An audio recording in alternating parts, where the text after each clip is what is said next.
Hey guys, and welcome to this Type 5 heavy replay here on Lakeville, and we've got the pleasure of watching UnBannMee play the Type 5 heavy here, and he is going to the pass on the left.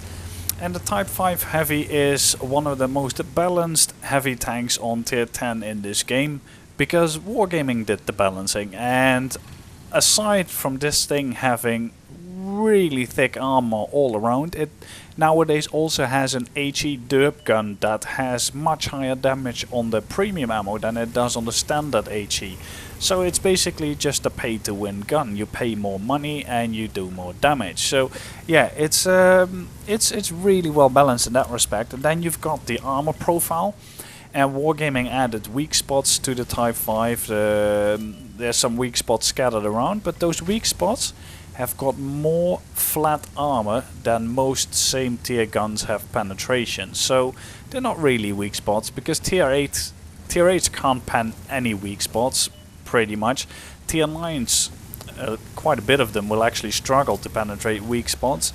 And tier 10s even will have a hard time penetrating weak spots. That is, unless you load heat ammo, and then there's a much smaller problem, because because it's flat armor, you have a much bigger chance to actually penetrate and do damage. But that basically means that the only way to counter this tank that is does more damage if you pay more is for yourself to pay more and do the damage. So all in all, you get this really weird vicious circle where the victim is spamming premium ammo because it does more damage, and the offender the attacker has to spam premium ammo as well to do more damage. It's just horrible balancing.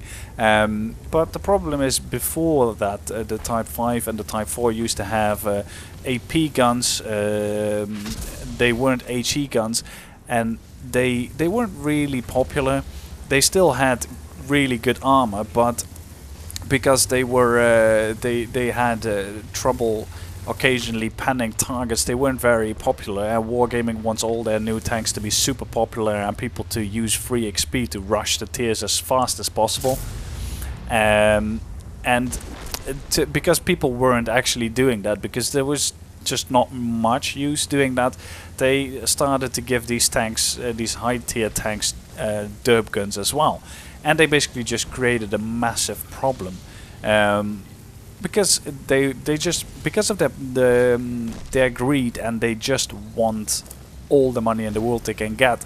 They just deliberately screw up their own game, and that's just so bad. I mean, look at this: 1590 damage on a top tier medium tank. It doesn't matter that it's a paper top tier medium tank.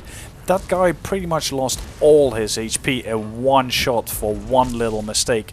How is that fun? How is that balanced? That's just beyond retarded. That's even possible in this game. It's fine to get punished for mistakes you make. It's fine to lose like a quarter of your HP or 1/5, but losing 90% of your HP or more in one hit because you made one misplay it just promotes bad gameplay. And I mean, this as well, he's just going to take a shot here, 250, but the boss, he can't do anything. This guy is spamming APCR.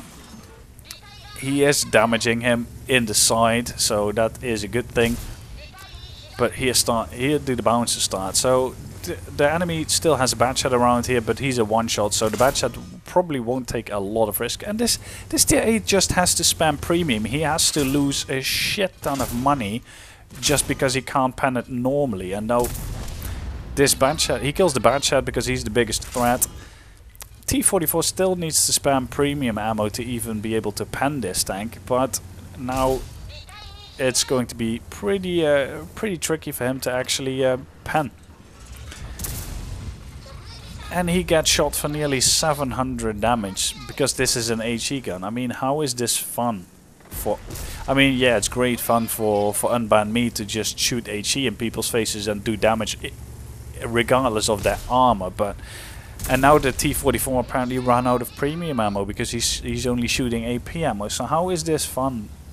I just don't get it. Why Wargaming are deliberately just screwing over their own game all the time with stupid balancing like this. These tanks should have never gotten an HE derp gun. The AP ammo, if it had trouble penetrating stuff with the standard ammo, then make sure that the standard ammo is up to scratch, but don't give it stupid HE guns.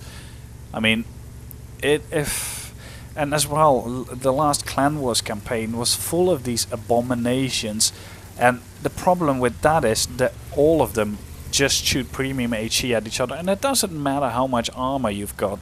These things will do, what, between 300 and 600 damage even on the thickest armor in the game. You cannot, it just becomes this drawn out slugfest of Type 5s just shooting each other in the face until one team loses one Type 5 and then suddenly the other team wins, because then you can't shoot back enough anymore to actually pull the balance back in your favor. It's just dumb gameplay decisions and dumb balancing. I don't get it, but I guess I don't have the necessary greed to make these kind of decisions. So yeah, UnBannMee is up to 5 kills, 5.6k damage. He's only shooting premium HE, that's the only thing he's got loaded to begin with in this tank. Because why would you shoot standard HE when the premium HE, it costs more but it also does more damage? I mean, the standard HE 1100 damage, 75 pan. Premium HE 75 pan, 1400 damage. Why would you shoot the standard ammo ever? I mean, hardly anyone shoots the standard ammo, and these things are, in that respect, they're almost just as broken as the FE183. Problem with the FE183 is it has a whole lot higher penetration, but that does 1700 damage as well if it hits you. And this is actually smart thinking. He kills the artillery, because the artillery is realistically, unless the IS-7 loads premium and gets lucky, the RT is the only thing that can viably damage him. And he's peeking here with his Capola, but he's just spotting for his own team here at the moment. He doesn't really need to engage the IS-7. IS-7 was shooting premium, by the way, and he needs to hit him on the cheek, and if he's lucky then he'll probably pan. But yeah, it's not pretty. UnBannMee fires here, the I7 is just side scraping. So yeah, but this thing will just, it doesn't matter if he's side scraping or not, if he's showing his strongest armor, he will take quite a bit of damage, even if he's side scraping. Because HE just negates armor completely in terms of damage. It will always do damage. And I mean, the Clan Wars campaign was just so stupid with these things on city battles. Basically, there's hardly any variation anymore. You've got these Type 5s and mouses as well, because the mouse has overbuffed armor and pretty insane gun handling for to boot as well.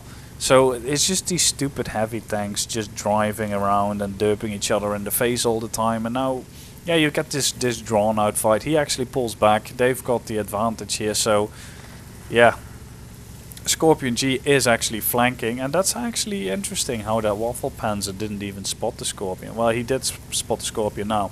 And as well with the HD map that Wargaming made of this map, if you go to K0, they've put bushes next to the house, so TDs can actually camp behind the house and shoot everyone coming down the H90 line, sort of a thing, without them being spotted. So again, great map design as well.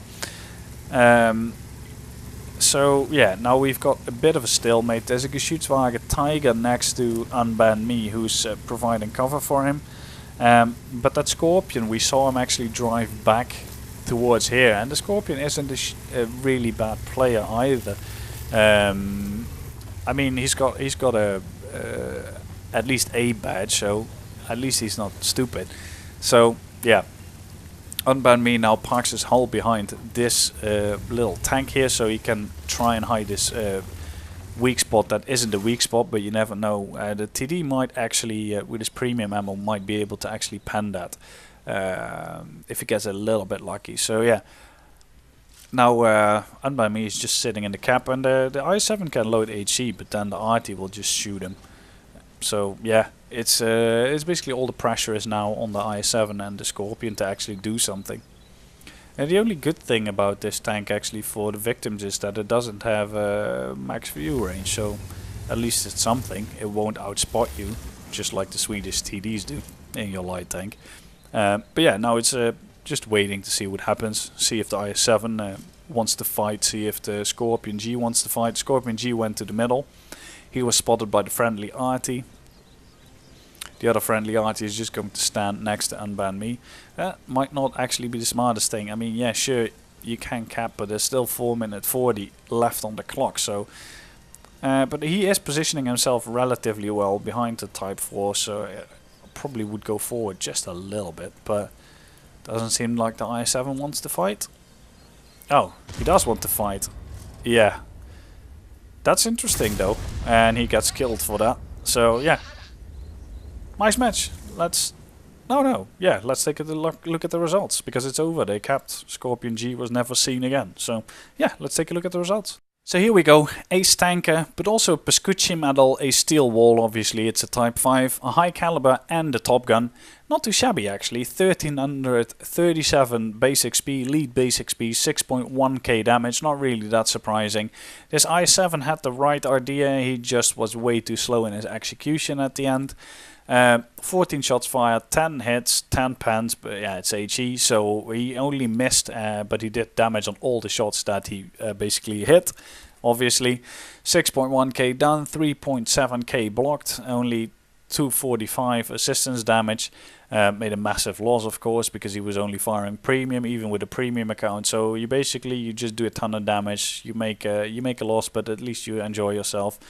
But everyone that fights against this vehicle doesn't enjoy themselves very much. So yeah, really solid match, really indicative match, showing why this thing is just broken beyond all belief. And it's really quite baffling that Wargaming haven't fixed it yet. But until then, I guess people like UnBannMee and various other players will have a lot of fun derping everyone in the face with HE. And I sort of get it.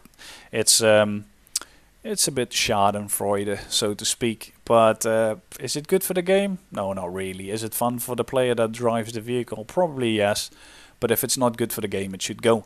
So yeah, hope you enjoyed the replay. If you did, feel free to rate it, subscribe to the channel, and see you guys next time.